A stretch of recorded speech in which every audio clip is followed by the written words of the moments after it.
Hi everyone. So welcome to the final screencast on late adulthood. I'm just going to go through bits and pieces of the topics that you're required to read about. And so the book is great and has all that information. I have lots of articles and so forth that you can also read. There's a couple on there I would really love you to definitely look at, go through and see what you definitely find of interest. So let's get started with this. Wisdom. Let's, think about how do you define wisdom? Because that's a big part of some of this that we're going to talk about, especially as we talk about the self in aging. Who do we become innately, intrinsically? Who are we? Who is this self that we have come to through all of these years that we've lived, from, the genetics of our prenatal development through our childhood? If the goal hopefully is to come to this stage of life, this late adulthood stage, and who have we come to be through all of this that we've gone through? I hope you'll watch the video on Dancing Nana. So this is a little bit about Erikson and how he saw the self. The text will have information for you on that. This I'm taking from an interview, a lot of this, from an interview with Erikson when he was 86, nearing 87 years old, and his wife, who was about the same age, about a year younger. Between them and Daniel Goleman, who is the author of Emotional Intelligence and a psychologist and so forth. The interview was done back in 1988. I have the article that Goleman wrote on D2L, so you can take a look at that. And these are just some of the highlights. And what I find really interesting about this, the flexibility of mind that Erikson and his wife, Joan, had, even at that age, that they came through life, this flexibility of mind to be able to look back at his stages and decide there was something more, and something more that they couldn't know until they reached this time themselves, as they looked back at what it was to have lived throughout this life. And they re-examined the lessons of all the other stages. They didn't change them of what they meant at the time, but what did these lessons, how did they now appear? If we had passed those stages, what did they now appear as at this time in old age? How do they ripen into wisdom through all of his stages? And the goal stated as being an old age in which one has enough conviction in one's own completeness to ward off the despair that gradual physical disintegration can too easily bring. You've got to learn to accept the law of life and face the fact that we disintegrate slowly. So for this, if we look back at all the stages and what Erikson and Joan decided, how that shows up now. So we go back to trust. And if trust was developed in infancy, that trust in old age is an appreciation of human interdependence. It seems like so much of our childhood, as we grow through autonomy and initiative, especially at least in the West, and we're looking at this through a Western lens, through our culture, that autonomy and initiative and identity, and so much of that is about independence and becoming who we are, finding out who we are, and coming to old age to realize that this trust is there's a full cycle of it, because when we're infants, the way we learn trust is through an interdependence, a dependence upon the people in our lives, the caregivers in our lives. We start out dependent, we want to become independent, and then in old age we discover that it's about interdependence, that we must embrace and appreciate human interdependence in order to grow and thrive throughout our lives.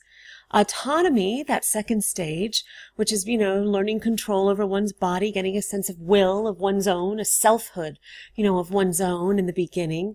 And there's a little bit of a repeating of this as the body begins to deteriorate and striving for a continued control over that and a will. But accepting what the body is capable of now. We're learning when we're little how to gain control of that. Now we're actually having to learn a little bit of what selfhood comes from learning to let go of so much control. And especially if we do embrace that interdependence, that we might need help as we age. And so next comes initiative and the playfulness of youth and learning those little skills when we're young and how to take initiative a lot through our play in the world. And in adulthood, when I have that equal sign there, what it means is that what does it look like in this aging process? Empathy and resilience. Think again about initiative, taking new initiatives and what that looks like. And these are quotes from Joan and Eric. The more you know yourself, the more patience you have for what you see in others. You don't have to accept what people do, but understand what leads them to do it. The stance this leads to is to forgive, even though you still oppose. The child's playfulness becomes too a sense of humor about life. I can't imagine a wise old person who can't laugh. The world is full of ridiculous dichotomies. The world is this and it is that. And we learn this. And as we, in childhood, as we try to take initiative and go out there in the world, we're now having to understand what's driven others to do the things that they have done. As we come to understand what has driven us to do what we have done. And hopefully through this class, you're starting to get a lens. I'm sure many of you have it, but, I've sort of pushed that lens for this. Industry. So that is our, middle childhood children as they go off to school and they learn their competency in different ways that they get a sense, but in old age, maybe we don't have as much competency in different things. It's a sense of humility as physical and sensory abilities decline. Humility becomes a realistic appreciation of one's limits and competencies. So we're on a great bell curve, we're learning in our youth how we're competent, and we're striving for those skills. And through wisdom in the age, we learn, what we are capable and not capable of, and having to accept that with a sense of humility. So Erikson, who brought us the idea of the identity crisis, through his own identity crisis in his adolescence and young adulthood, the adolescent struggle to overcome confusion and find a lifelong identity results in the capacity for commitment and fidelity. When we really know who we are and we're able to stand in a commitment to that, as well as open ourselves to commitment to other things in life and to other people, with strong fidelity and faithfulness to that. Intimacy, in emerging adulthood, that desire to merge with another, coming to terms with love expressed and unexpressed during one's entire life. So when we reach late adulthood, to have to understand that there has been intimacy in some places and places where there's been unexpressed love, having to really face and embrace, come to terms with what has been in our areas of love. The understanding of the complexity of relationships is a facet of wisdom. I think in our youth, a lot of times we can have, very strong ideas and black and whites about what it's supposed to be in relationship and be with each other and be intimate. And we learn through time that there's lots of gray areas, that it's complex, just as human beings are complex.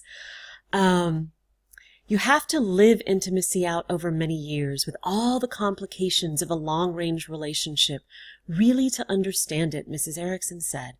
Anyone can flirt around with many relationships, but commitment is crucial to intimacy. Loving better is what comes from understanding the complications of a long-term intimate bond. So she's not saying it's easy. And she's not, we see those words complexity, complication, complicated. It's about sticking through it for ourselves and for others, and in that, and all the mess of it that can have lots of gray areas and difficulties to really understand what that intimacy is.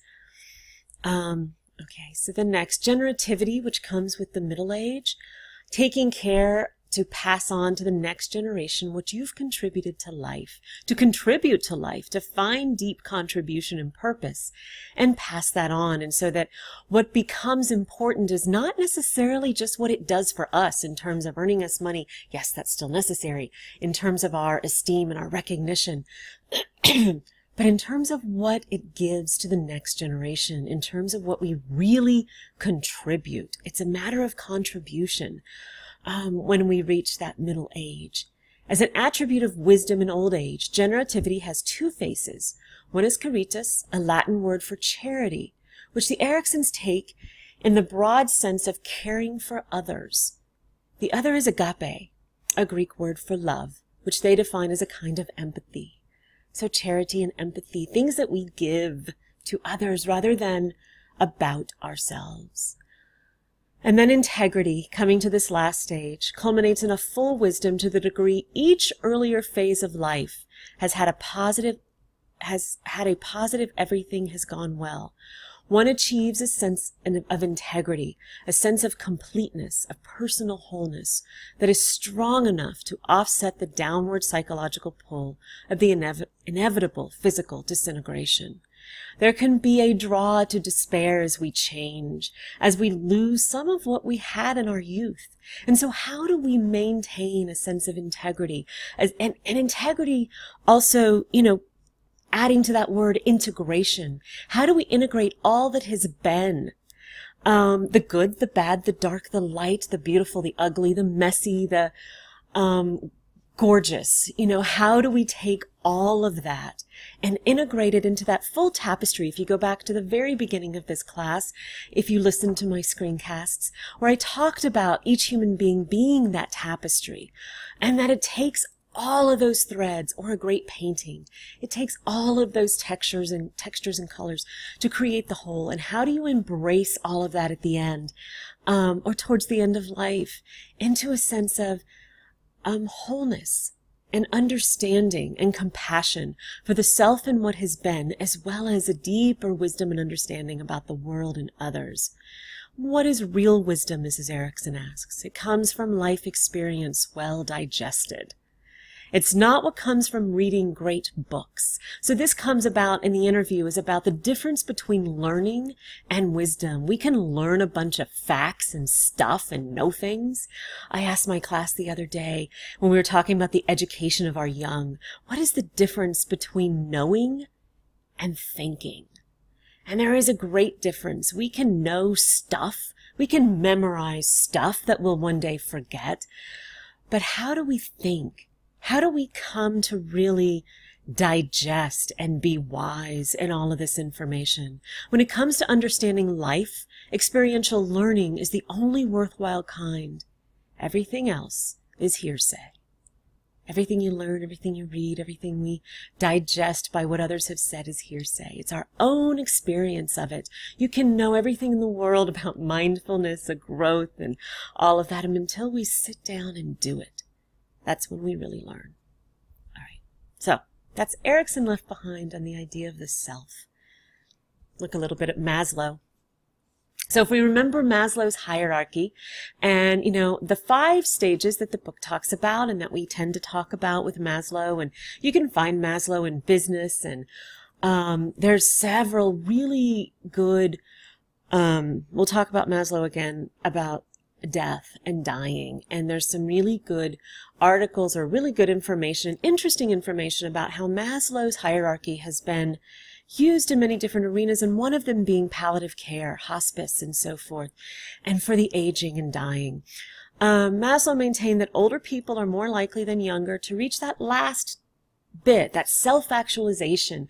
We might look at all of those and say, oh, I have esteem, and oh, I have recognition, and oh, I believe in myself, and I come to my self-actualization. It takes a lot, if we blend Erikson and Maslow, a lot of that experiential learning to come to the self-actualization, to reach our full potential, because it's not just about what we do, it's who we be.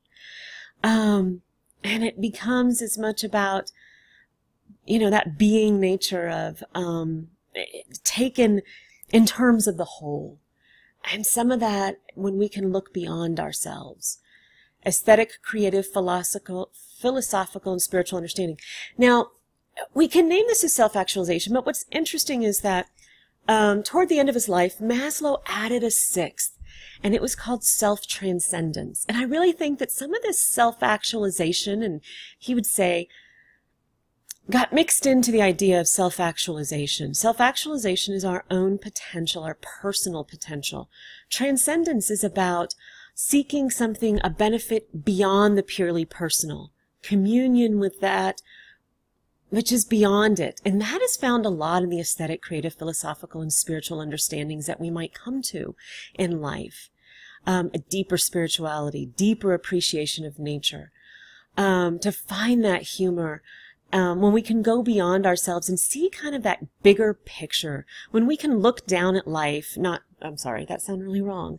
Not look down on life, but look down at life from a higher perspective and see that integrated whole and see how every step has come to this and see that there are the good, the bad, and the ugly all come together in some, I don't know, something beyond us and this one beautiful, messy, wonderful life we live, that we are a part of this greater whole. And I wrote in some of the last,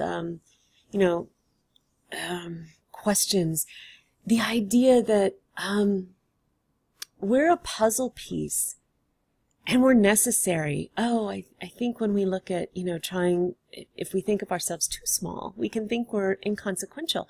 But the truth is we are an important puzzle piece in a much greater whole. And I think that this self-transcendence is when we can look at that and we can seek benefit beyond the purely personal. We can see ourselves as part of, an essential part of the whole, but we are not the whole. Come to identify with something greater than the purely individual self, often engaging in service to others. So this goes along with the generativity and the integrity of Erikson's stages, rediscovering the later versions. So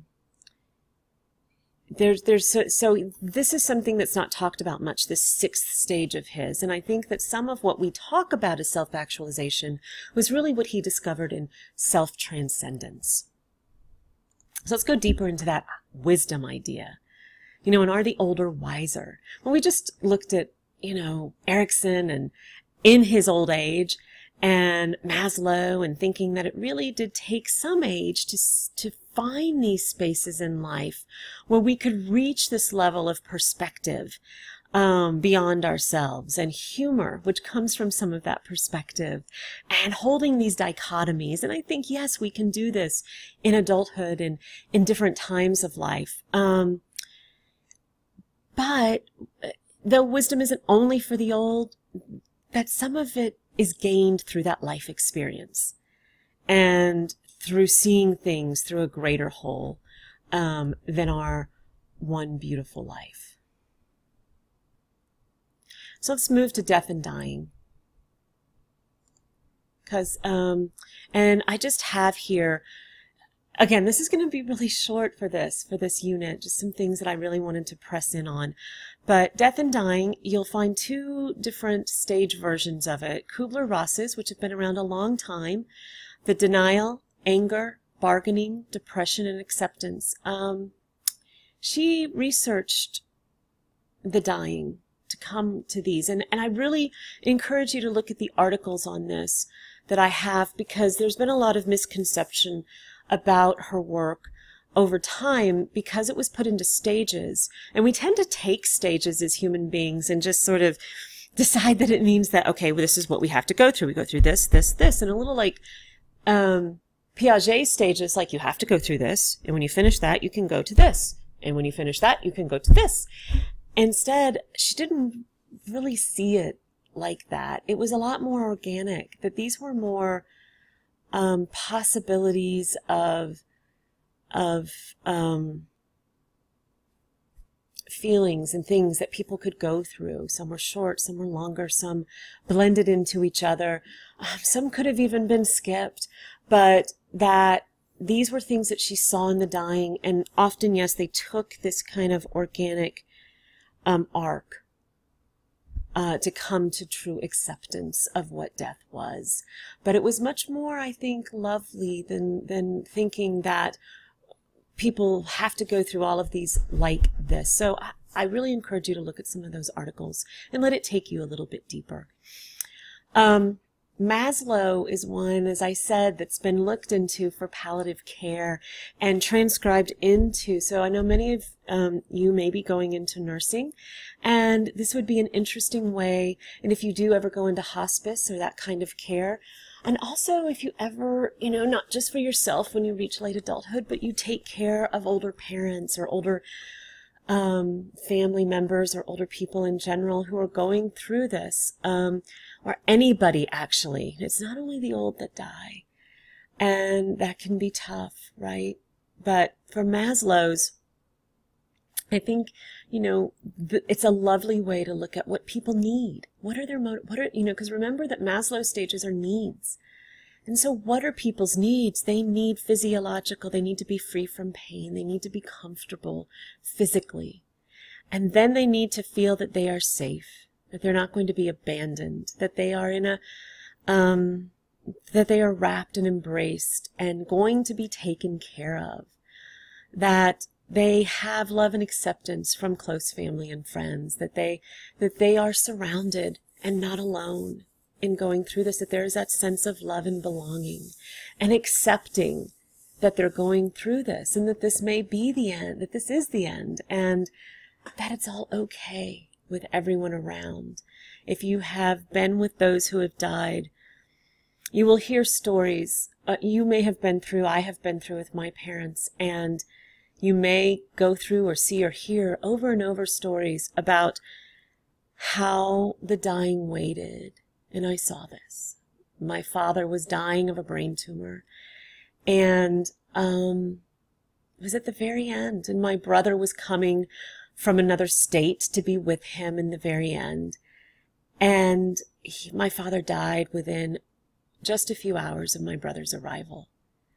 And with my mother, I think honestly she wanted my sister-in-law to go, not because she didn't love my sister-in-law, but she was going to be with their children and get them. And I don't think my mother would have wanted them, maybe didn't want them there. They were so young.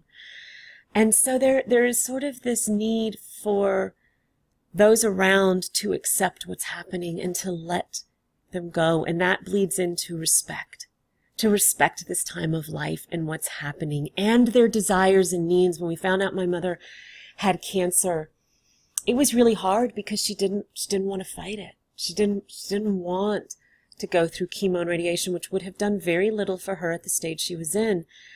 But it seems to be, we feel like there's something we should do for the dying to try to stop it. And there comes a time when we have to listen and respect their desires and the way they want to go out and the way they want to do this. And we had, I told my mother, I will take you anywhere. I'll find shamans. I'll find whatever, if there's anything you want to try at this point. And she didn't. And then it was like, okay, we'll get hospice and we'll let it all go. And, that was a gift, to respect what they need and what they desire.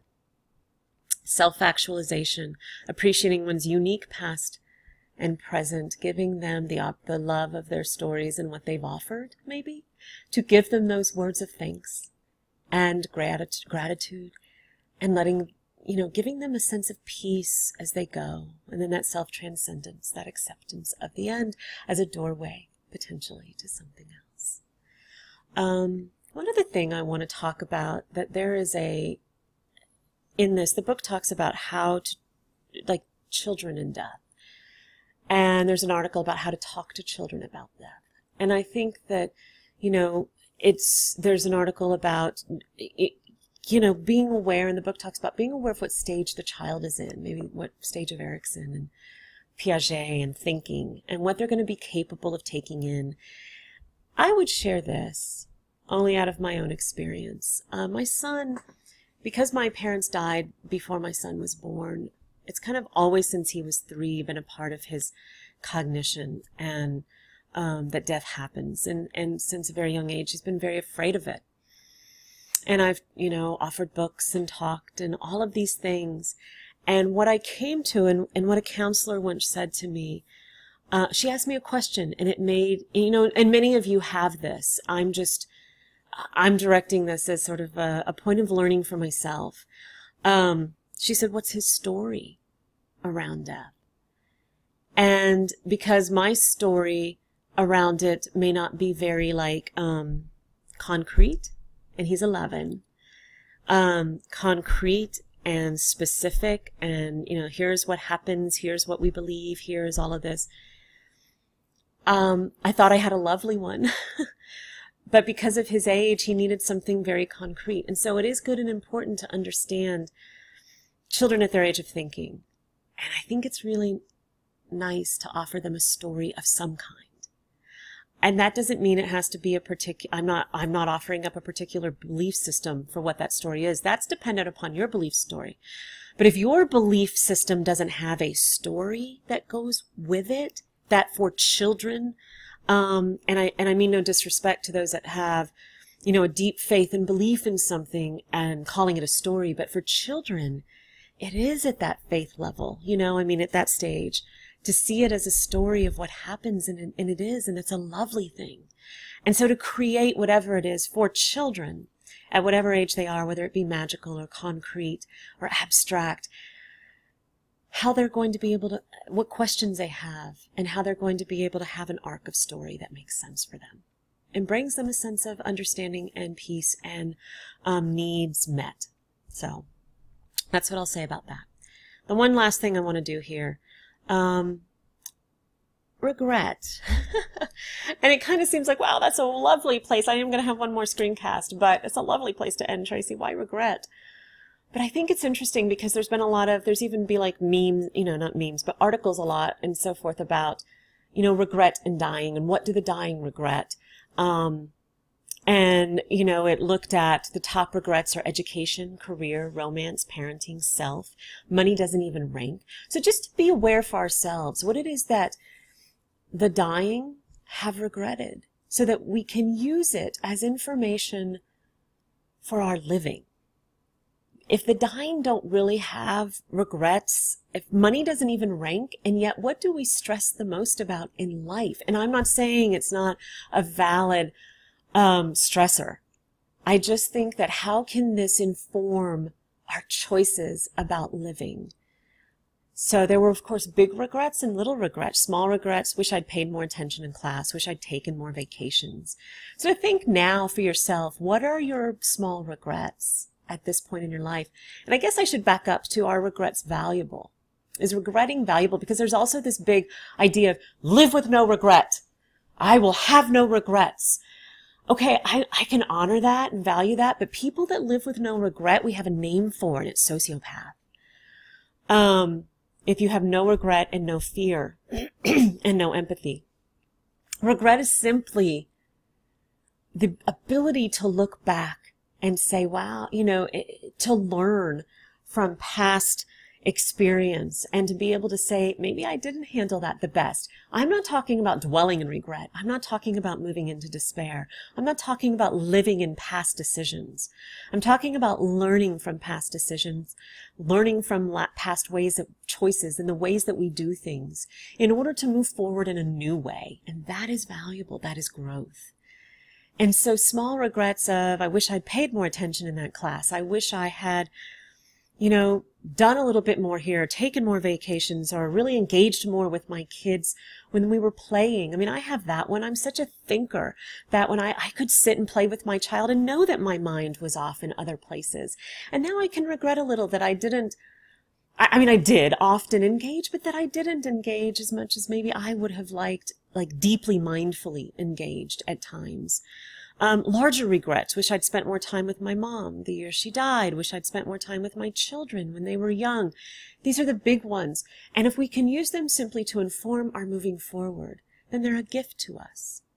And so it's good to sort of think now at whatever age you are, what are, and then how can that move me forward and progress me forward? So this isn't the end. I will have one more screencast just on a sort of farewell note. But this is the end of that I'm going to do in terms of coursework and information. So look at all the content, the things that need to get done, and I wish you well. And until next time, be well.